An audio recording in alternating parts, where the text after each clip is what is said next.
ওই মহিলা খেজুর গাছের সাথে গেলাম দিয়েছেন, খেজুর গাছের সাথে গেলাম দেওয়ার সাথে সাথে ঘুমিয়ে গিয়েছেন।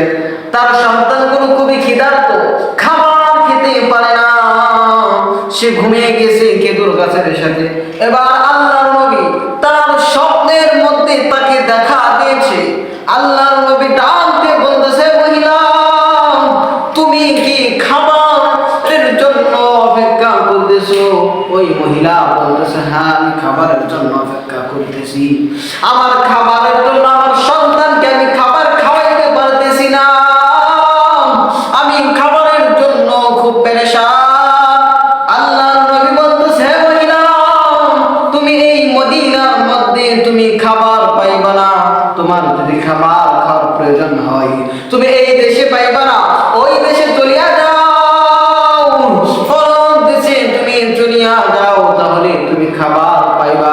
এবার ওই মহিলা কিছুক্ষণ পরে ঘুম থেকে জাগ্রত হলেন, ঘুম থেকে জাগ্রত হয়েছেন। ঘুম থেকে জাগ্রত হওয়ার পরে তার সন্তানকে বলতেছে, আমার সন্তান, আমার সন্তান, আসো আসো, আমরা এই দেশে আর থাকবো না, এই মদিনা থেকে আমরা এই দেশ থেকে চলে যাবো। এবার ওই সন্তান মা কি বলতেছে, মা আমরা কোথায় চলে যাব? এবার মা বলতেছে, হে সন্তান, আল্লাহর নবী আমার স্বপ্নের মধ্যে দেখা দিয়েছিল, আল্লাহর নবী আমাদেরকে বলেছে আমরা যদি এই মদিনার মধ্যে থাকি গো তাহলে আমরা খাবার পাইবো না, চলো আমরা এখান থেকে চলে যাব। এবার বলতেছে, কোথায় চলে যাবে? এবার মা বলতেছে, হে সন্তান,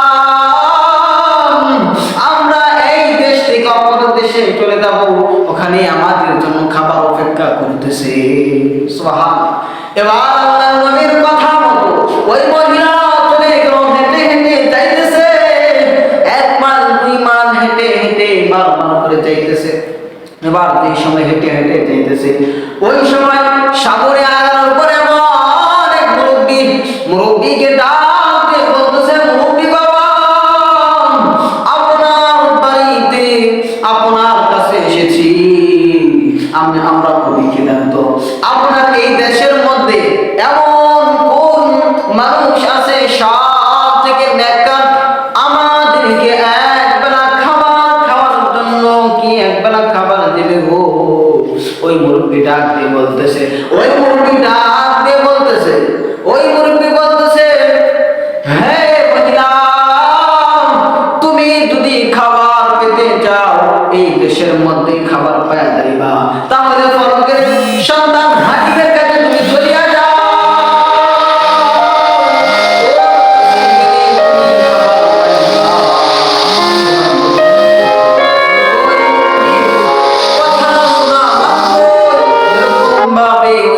মানুষের কথা শোনা মাত্রই মহিলাটা যাইল তার সন্তানকে নিয়ে হেঁটে হেঁটে যাইতেছে, তার সন্তানকে নিয়ে হেঁটে হেঁটে যাইতেছিল, হেঁটে হেঁটে যে সময় যাইতেছে ওই হাকিমের কাছে যাওয়ার সময় সন্তান এসে ওই সময় ওই মহিলা ওই হাকিমের দারোয়ানকে বলছে, দারোয়ান,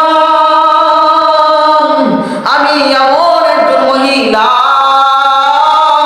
আমি একবেলা খাবার খাওয়ার জন্য আমি এসেছি, আমি নবী বংশের মহিলা, আমাকে একবেলা খাবার দাও, আমার সন্তানগুলো না খাইয়া খিদার জন্য পেরেশান অবস্থায় রয়েছে, আমার সন্তানকে একবেলা খাবারের ব্যবস্থা করিয়া দাও। এই কথা যেই সময় বলল, দারোয়ান বলতেছে, ঠিক আছে, হ্যাঁ মহিলা তুমি অপেক্ষা করো। দারোয়ান কি করলো, হ্যাঁ মহিলা তুমি অপেক্ষা করো, আমার মালিকের কাছে আমি যাইব, আমার মালিকের কাছে যাইয়া অনুমতি দিব। এবার মালিকের কাছে দারোয়ান যা বলছো, মালিক, ও মালিক, আপনার কাছে আমি খুব আশা ভরসা নিয়ে এসেছি, ও মালিক, আপনার বাড়ির সামনে এমন একজন মহিলা এসেছে, সাধারণ কোন মহিলা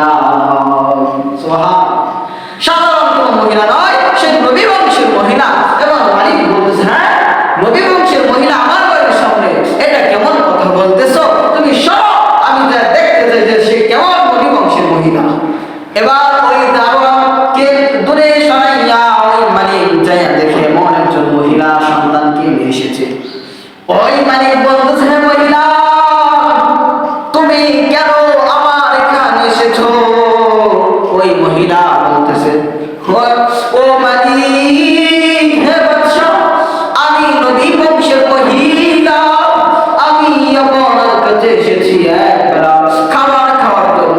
আমার সন্তানগুলো না খাইয়া রয়েছে, আমার সন্তানকে একবেলা খাবার দাও। এবার মালিক বলতেছে, তুমি যে নবী বংশের মহিলা, তুমি যে নবী বংশের মহিলা, এটা প্রমাণ কি? প্রমাণ দিতে পারবা? এবার মহিলা বলতেছে, আজকে যদি এটা মদিনার দেশ হতো, প্রত্যেকটা মানুষ বলতো আমি নবী বংশের মহিলা।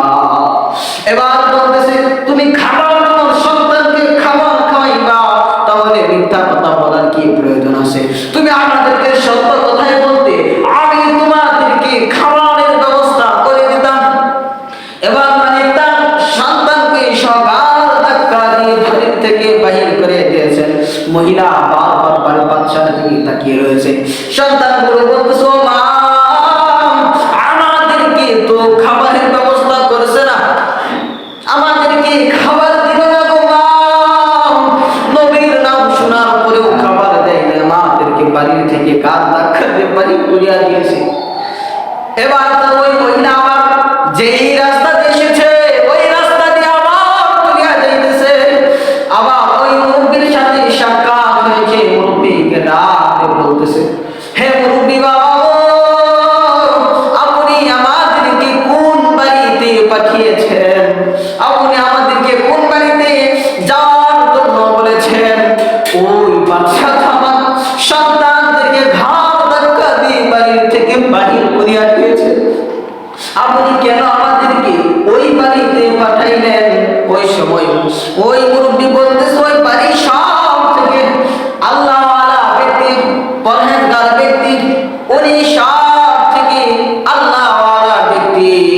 এই কথা বলার পরে মহিলা বলতেছে, হে মুরব্বী বাবা, আমাদেরকে তাহলে কেন খাবার দিল না গো? আমার সন্তানগুলো যে খুবই ক্ষুধার্ত। এই কথা বলার পরে, এই কথা যে সময় বলছে, ওই সময় এই কথা বলার পরে ওই মুরব্বী বলতেছে, হে মহিলা, ঠিক আছে, তাহলে তোমাকে আমি আরেকটা বাড়ি দেখাই দেব, তোমাকে আমি আরেকটা বাড়ি দেখাই দেব, এই বাড়িতে গেলে তুমি খাবার পাইবা গো। এবার ওই মুরব্বী বাবা তাকে এমন একটি রাস্তা দেখিয়ে দিলেন, এমন রাস্তা দেখিয়ে দিয়েছে, বলে এই রাস্তা দিয়ে তুমি গেলে খাবারের ব্যবস্থা হবে এবং কি থাকারও ব্যবস্থা হইয়া যাবে। এবার ওই মহিলা ওই রাস্তা দিয়ে হেঁটে হেঁটে যাইতেছে। ওই মহিলা হেঁটে যাওয়ার পরে এমন একটা বাড়িতে যে উঠেছে। বাড়িতে ওঠার পর ওই বাড়িতে যে সময় লক করেছেন, ওই সময় দেখে এক ইহুদি ঘরের দরজা খুলে বাহির হইয়া আসে। ওই ইহুদি বাড়ির থেকে বাহির হইয়া মহিলাকে বলতেছে, কে গো আপনি? মহিলা বলতেছে, আমার সন্তান খুবই ক্ষুধার্ত, আমার সন্তানকে খাবার খাওয়ার জন্য আমি খুব পেরেশান অবস্থায় আপনার কাছে এসেছি। আমার সন্তানকে খাবার দেওয়ার জন্য আপনাকে সাহায্য চাইতেছি গো, আপনি আমাকে সাহায্য করেন। এবার ওই মহিলার কথা মতো ওই ইহুদি বলতেছে, হে আল্লাহওয়ালা মহিলা, তুমি যেহেতু নবী বংশের মহিলা, তোমাকে অবশ্যই জায়গা দিব, কিন্তু আমার বাড়িতে তুমি কি খাবার খাইবা? বলতেছে, কেন খাইব না? বলতেছে, আমি যে ইহুদি, আমার খাবার কিভাবে করে তুমি খাইবা? বলতেছে, তোমার বাড়িতে যদি হালাল খাবার থেকে থাকে গো, আমি তোমার খাবার খেতে পারবো, কোনো অসুবিধা নাই, আমি তোমার খাবার খেতে পারবো, কোনো সমস্যা নাই। এই কথা বলার পরে, এই কথা যে সময় বললো, এই কথা বলা মাত্রই ওই মহিলা বলতেছে, আচ্ছা ঠিক আছে, আমি আপনার বাড়িতে খাবার খাইবো। এই কথা বলার পরে এমন একটি সুন্দর ঘরের মধ্যে দিয়ে দিলেন। ওই ঘরের মধ্যে থাকে এবং সন্ধ্যা সময় সন্তানকে খাওয়াইয়া ঘুমিয়ে পড়লেন। ঘুমিয়ে পড়ার পরে এরকম ভাবে ওই মহিলা ফজরের নামাজের আগে তাহাজ্জুদের নামাজ আদায় করার পরে যাই নামাজে বসিয়া দুটি হাত তুলে মুনাজাত করতেছে। কি করতেছে? দুটি হাত তুলে দোয়া করতেছে। বলতে